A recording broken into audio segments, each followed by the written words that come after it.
Olá pessoal, satisfação enorme a gente está aqui novamente fazendo uma palestra e hoje o tema, que é um tema bem interessante, que a gente vai abordar junto com vocês, espero que vocês gostem dessa oportunidade de reflexão. Bom, o tema é o seguinte, é um tópico lá do Evangelho segundo o Espiritismo chamado Cuidar do Corpo e do Espírito. Esse tópico está presente lá no capítulo 17, Sede Perfeitos, do Evangelho segundo o Espiritismo.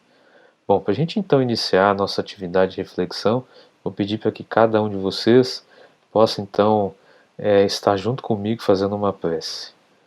Vamos elevar então os nossos pensamentos, aproveitar a oportunidade que estamos hoje reunidos em família, agradecendo a Deus essa infinita misericórdia, aos Espíritos que tanto nos acompanham, à espiritualidade como um todo, aos nossos guias, mentores, a irmãos nossos de caminhada, para que assim possam então nos influenciar positivamente e essa tarefa de reflexão se dê da melhor forma possível, alcançando os lares, alcançando os corações de cada um dos nossos irmãos, hoje de caminhada, quer ser esses irmãos nossos, conhecidos ou não, dentro de uma esfera de atuação distinta de cada um de nós.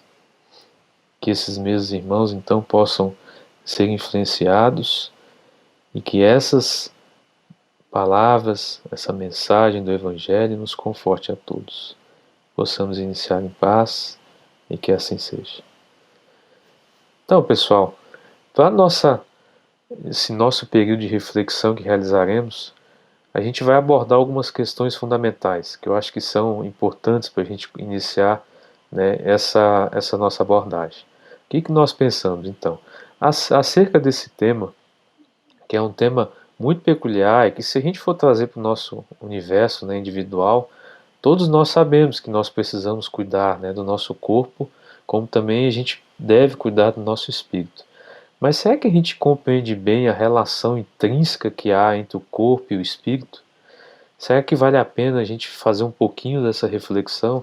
Porque ela é tão preponderante e assim a gente vai poder enxergar melhor, de forma mais profunda, essa vinculação que existe. Que às vezes a gente acha, isso é muito comum, inclusive, nas religiões passadas e também nas doutrinas, filosofias, principalmente aquelas que lidavam com a noção de corpo de forma a se espiritualizar e assim a gente não necessitar cuidar do corpo, ou seja, o desapego é quase que ferrenho, assim, aquela coisa muito radical, né, do corpo, ela também tem que ser refletida. Então hoje a gente vai refletir um pouco sobre esse vínculo.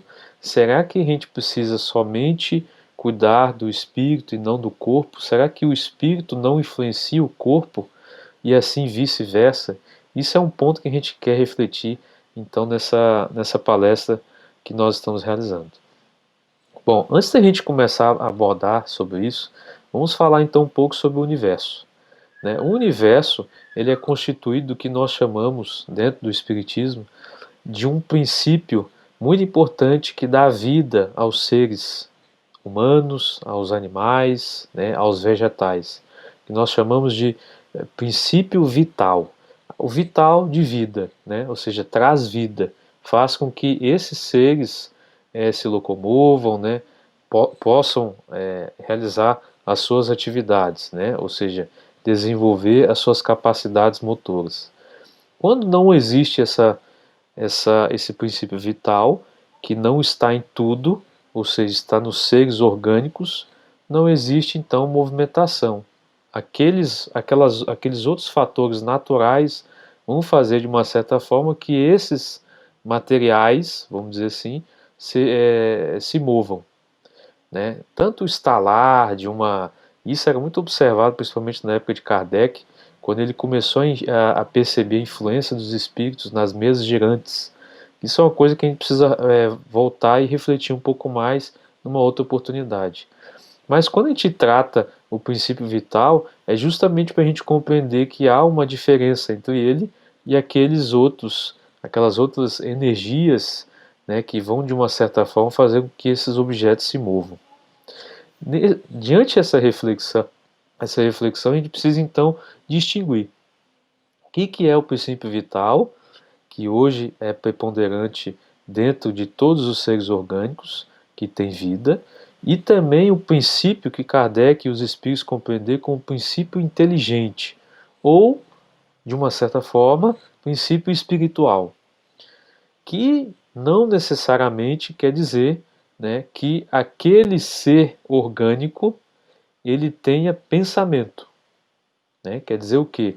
Que ele, além daquelas características de vida, ou seja, de movimentação, né? de um complexo orgânico que existe, ele também tem um princípio da inteligência, ou seja, a inteligência começa a se despertar. Mas há uma diferença que, inclusive, é muito comum a gente observar no Livro dos Espíritos, isso, principalmente lá na introdução, que Kardec vai fazer uma distinção muito clara sobre isso quando ele vai determinar a existência da alma, né? Então ele faz a distinção, inclusive, da alma, que existe dentro dos seres orgânicos em geral, e aquela alma que existe, ou seja, que ela é preponderante, está dentro de uma estrutura mais organizada, que é o caso dos seres humanos. Aí a gente tem uma distinção, que ela é bem expressiva, que é o que nós hoje vamos abordar em relação aos seres humanos, né? Então, se a gente for observar essa imagem, né, que vocês estão vendo na tela, vocês vão observar que tem ali o indivíduo, né, o ser orgânico, seja essa planta, seja essa girafa, seja esse homem, que ali eles têm o princípio vital, todos nós temos, né, seres orgânicos, e aqueles que não são que já tem uma capacidade de inteligência. Notem que não é uma capacidade de inteligência do ser humano, mas é uma capacidade de inteligência qualquer, né? Que ali então nós teremos nesse caso, né, que vocês estão observando, a girafa e o ser humano. Fora isso, né, além disso, a gente tem o que a gente costuma dizer então, Kardec e os espíritos vão dizer, que é esse ser integral, esse ser que tem várias facetas, ou seja, várias coisas que o envolvem, né? Então a gente pode observar essa imagem que nós estamos colocando na tela, que nós temos então a alma, né, que é essa chama, que muitas pessoas inclusive vão fazer uma confusão, e a gente até compreende que haja uma confusão, porque a gente não se detém muito no conteúdo espírita, do que a gente compreende como sendo alma e espírito. Então a gente pode observar na tela a grande distinção que Kardec vai nos dizer. A alma é essa grande chama, né? Ou seja, é como se fosse essa vida em si, né? Temos o perispírito, que é esse modelador, essa organização, né, espiritual, né? Juntos, como vocês podem observar, são constituídos então o espírito, né? E aí, para que exerça uma atividade neste orbe ou qualquer outro orbe, né, dentro do campo material, nós precisamos de um corpo. Então, quem modela o corpo, como vocês estão observando, é quem? A junção entre perispírito e alma. Ou seja, sai essa influência da alma, influencia o perispírito, que esse corpo, nós vamos definir ele mais adiante, esse corpo espiritual, e aí vai formar o corpo físico. Então, todos os reflexos que nós temos, que nós construímos, ou que essas ações foram desenvolvidas ao longo do tempo, elas surgiram com a influência de quem? Da alma junto com o perispírito. Que aí se modela o corpo conforme os nossos conjuntos de experiências, né? Então isso é muito claro, né? Kardec faz bastante essa reflexão, seja na introdução e ao longo do Livro dos Espíritos. Então, seguindo adiante, a gente observa então que a alma, por exemplo, como define Kardec, né? Aí ele traz a Revista Espírita, como vocês estão observando, de maio de 1864, que diz o seguinte: a alma é o princípio inteligente, né? Então, a alma é um princípio que é latente, ele é inteligente, ou seja, ele traz uma chama da inteligência, imperceptível, e indefinido, como o pensamento. Então a gente não consegue enxergar a alma da pessoa, como a gente às vezes fala, né? Ah, eu enxerguei a alma da pessoa. O que a gente enxergou foi o perispírito. Na verdade, nós enxergamos o espírito, que é a constituição da alma, junto com o perispírito, que é aquele corpo astral e que nós vamos enxergar agora, né? Nós vamos compreender agora. Isalmino Zimmermann, na obra Perispírito, ele traz uma bela definição do que é perispírito. É o envoltório sutil e perene da alma, que possibilita sua interação com os meios espiritual e físico. Ou seja, esses meios o perispírito vai influenciar é tanto o espiritual quanto o físico. Esse envoltório, obviamente, ele tem um vínculo muito interessante, que ele está relacionado com o orbe que aquele indivíduo, aquele ser tem vinculação. Então aqui nós, no caso da Terra, nós temos uma densidade diferente desse corpo astral, como tem os habitantes de outros planetas, né? Então, se o planeta é menos ou mais adiantado em relação à Terra, vai ser menos sutil ou mais severo, mais denso, respectivamente. Ou seja, nós temos então, por exemplo, no caso do planeta Júpiter, né, como é retratado na Revista Espírita, nós temos este orbe, em sua maioria povoado por espíritos superiores, que terão uma densidade menor, ou seja, a alma, o perispírito é menos denso, é mais leve, mais sutil, vamos dizer assim, né, do que o perispírito que nós temos aqui na Terra, ou seja, a maioria de nós temos. Então, a partir daí, a gente já pode começar a fazer uma reflexão e assim a gente consegue compreender bem, né, essa característica do perispírito. Se a gente vai seguir adiante, a gente percebe que ele também tem uma função organizadora, né? Qual é a função? O que é definido? Como é que Zalmino Zimmermann, por exemplo, definiu? E é muito interessante a gente rever isso. Está relacionado com a forma, os aspectos anatômicos ou as peculiaridades fisionômicas do ser em gestação, mas principalmente com os diversos sistemas de sustentação psicofisiológica que regerão sua vida. Então, tudo que nós desenvolvemos e que foi fruto dos nossos pensamentos, isso vai estar praticamente plasmado ali dentro desse perispírito, que tem essa função de organizar mais adiante o nosso corpo físico.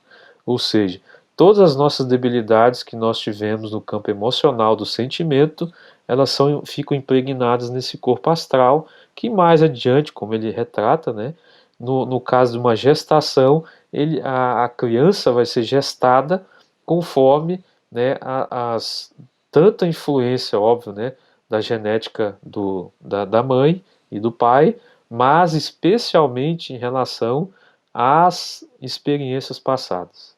Então, se a gente for trazer do fenótipo, né, como a gente fala no campo da biologia, que são as características físicas, né, do ser, nós teremos características físicas semelhantes aos nossos pais.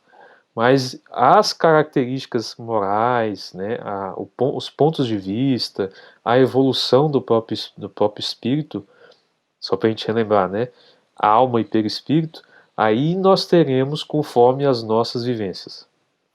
Então, esse ponto é interessante, né? Ao longo desses 15 minutos nós falamos sobre isso, para a gente justamente compreender que há uma influência nossa, dos nossos pensamentos, ou seja, nós enquanto espírito, nós influenciamos o corpo. Então nós precisamos cuidar do que? Dos nossos sentimentos. Educar os nossos sentimentos faz com que boa parte da nossa condição, como ele coloca, né, psicofisiológica, ela esteja em equilíbrio, né, para que a nossa estrutura, o nosso corpo físico se mantenha em equilíbrio também. Então a gente pode, inclusive, citar a própria psicossomática, né, que é uma ciência que vai estudar o soma. Né? O que é o soma? É o corpo. Né? Como a gente observa aí na descrição, e que Leon Denis traz, né, na obra Depois da Morte, como sendo o envoltório material temporário. Então esse soma, essa somatização é o nosso corpo físico, que tem um vínculo intrínseco com o perispírito, né? Então a gente pode inclusive dizer que toda a nossa estrutura orgânica tem um vínculo com uma estrutura orgânica espiritual. Ou seja, tudo que nós trazemos, nós plasmamos dentro do campo da essência espiritual, e isso de uma certa forma vai contribuindo também para o nosso soma, que é o nosso corpo físico. Então por isso que a gente precisa cuidar, antes de mais nada, do nosso espírito, de nós, seres integrais, os nossos pensamentos, as nossas atitudes, como a gente lida com a caridade, como a gente lida com a solidariedade, como a gente lida com os nossos melindres, com o ato de perdoar, né, de ser bom, de tolerar, de também, por exemplo, ter mais paciência, né, principalmente agora que a gente anda muito impaciente, né, com o isolamento. Quem vai assistir em algum outro momento futuro vai perceber que esse vídeo ele tem vínculo, né, com esse momento de isolamento social que nós nos encontramos. Então é importante a gente observar que esses vínculos são intrínsecos. Então tudo que a gente pensa em desequilíbrio vai desequilibrar o soma, né, que é o somatório, que é o corpo físico. E é importante a gente observar que há esses vínculos entre esses órgãos que, de alguma forma, né, vão somando doenças, ou seja, vão construindo doenças. Então, conforme a gente vai se desequilibrando no campo emocional, essas doenças vão aparecendo, né? Então, tanto a medicina contemporânea já começou a enxergar isso, né, o vínculo que tem da mente, como eles costumam dizer, da consciência, com o corpo, né? E a psicossomática também vem contribuir nesse sentido. Então, o espiritismo ele vem agregar justamente essa compreensão que nós somos seres integrais. Nós, enquanto seres espirituais, né, e imortais, né, segundo um dos grandes princípios do espiritismo, que vai dizer que nós somos seres imortais e que diante várias existências anteriores nós influenciamos todos os nossos corpos que tivemos, inclusive, obviamente, o próprio perispírito, que é esse corpo astral, que prevalece, né, quando a gente desencarna. Ele vai se mantendo sempre, se alterando ao longo das reencarnações. Ele vai se sublimando ou ele vai estacionando, se mantendo do jeito que está. Então isso é importante que a gente compreenda. E dentro das enfermidades, né, que a gente pode trazer dessa forma, é justamente todas as ocorrências, Zalmino Zimmermann vem dizendo, né, então vocês estão observando aí na tela, todas as ocorrências de caráter patológico, em princípio, notem que é em princípio, né, tem sua gênese em disfunções dos centros vitais. E aqui nós vamos observar também os nossos centros vitais. E estes, em seu dinamismo, que é todo um complexo dinâmico, simplesmente refletem o estado da mente.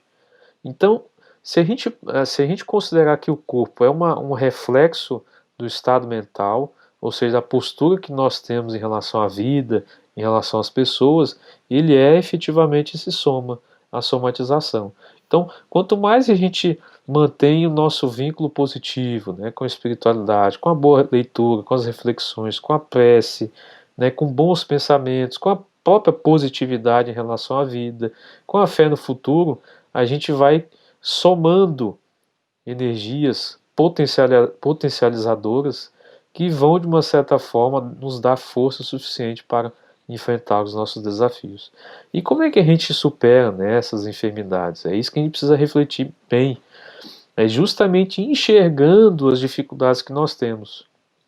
Seja com o exercício da psicoterapia, seja com o próprio passe, a própria influência dos espíritos, né, por meio da prece. Isso tudo nos faz com que nós enxerguemos as nossas dificuldades, que vamos considerar, né, nós já sabemos de pelo menos uns 80% dessas dificuldades. Se a gente já conseguir iniciar um tratamento, que não é um tratamento que a gente sabe, né, que vai acontecer, que a gente vai se superar da noite para o dia, mas que ele seja um tratamento contínuo, né, perseverante, para a gente dominar as nossas más inclinações, como o verdadeiro espírito, né, como os espíritos nos dizem, que é aquele que faz os esforços necessários para conter as suas más inclinações. Se a gente permanece fazendo isso ao longo da existência, óbvio que a gente vai conseguir superar boa parte dessas enfermidades. E aí uma pergunta muito importante, né, que a gente se faz: tá, mas nós conseguimos superar algumas coisas, e aquelas outras coisas que a gente não consegue superar? Aí está dentro do nosso processo reencarnatório. Isso tudo serve para nós de aprendizado, né? E o que a gente faz nesse momento? É pedir forças, né?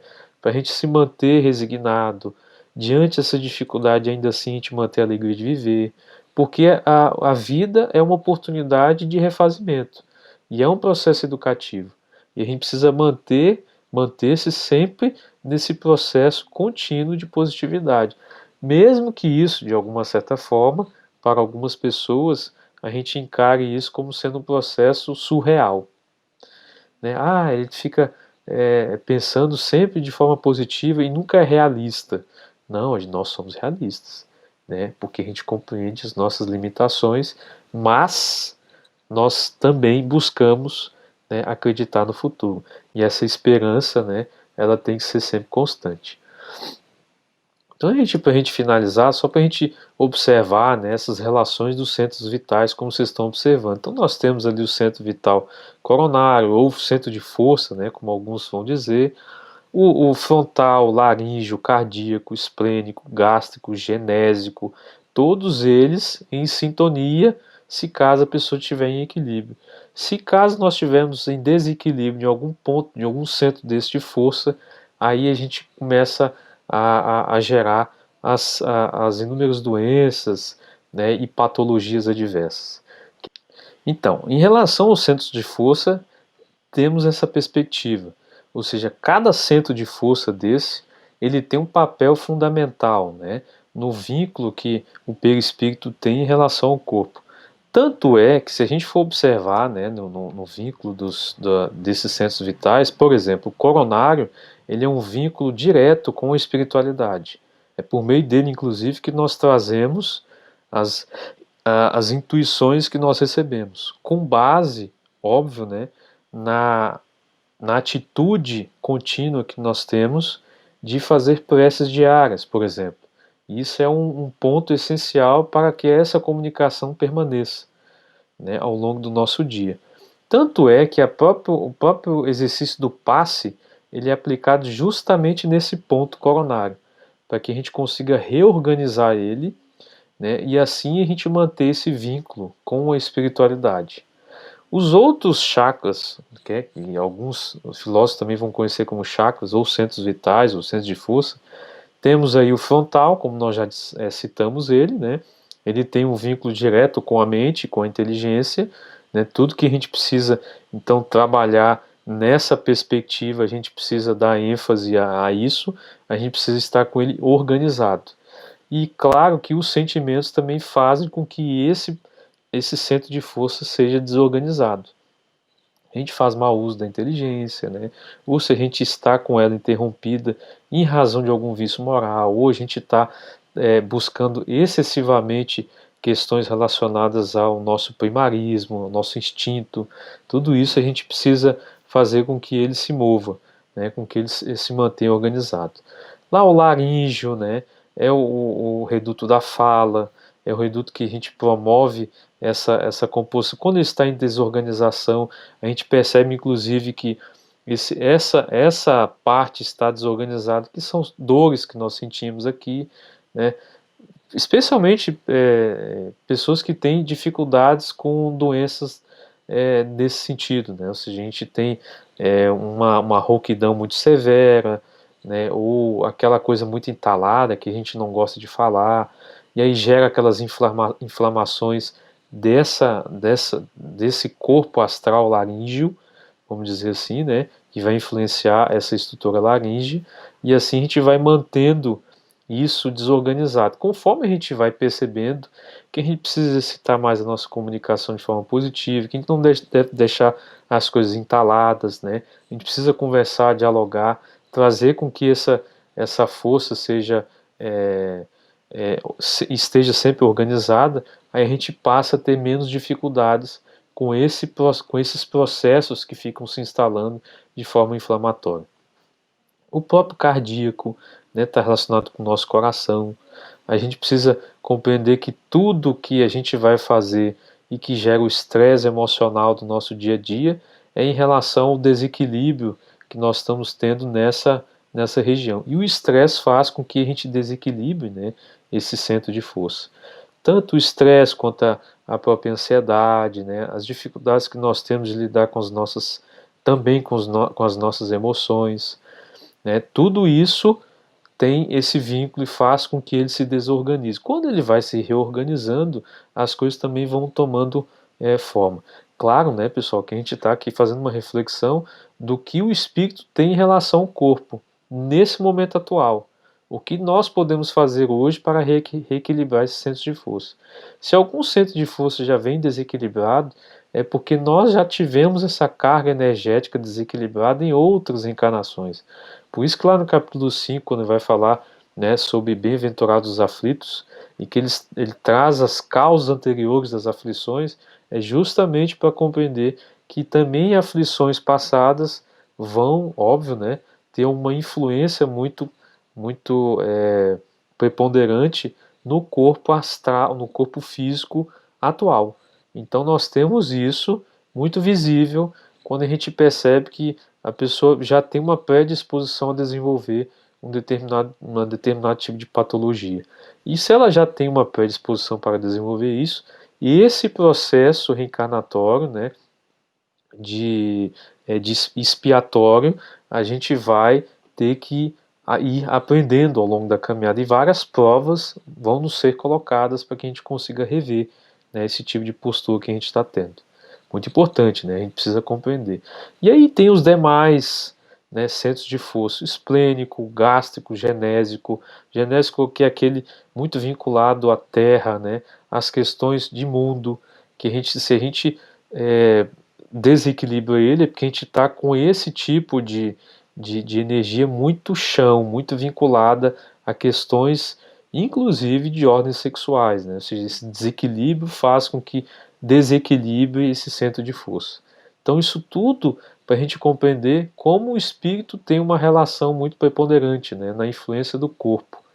E a gente precisa cuidar do corpo, né, óbvio, como a gente está falando agora, porque ele também é reflexo do cuidado que nós temos com o espírito, né? Então a gente não pode, claro, né, fazer com que o corpo carregue um peso maior do que ele suporta.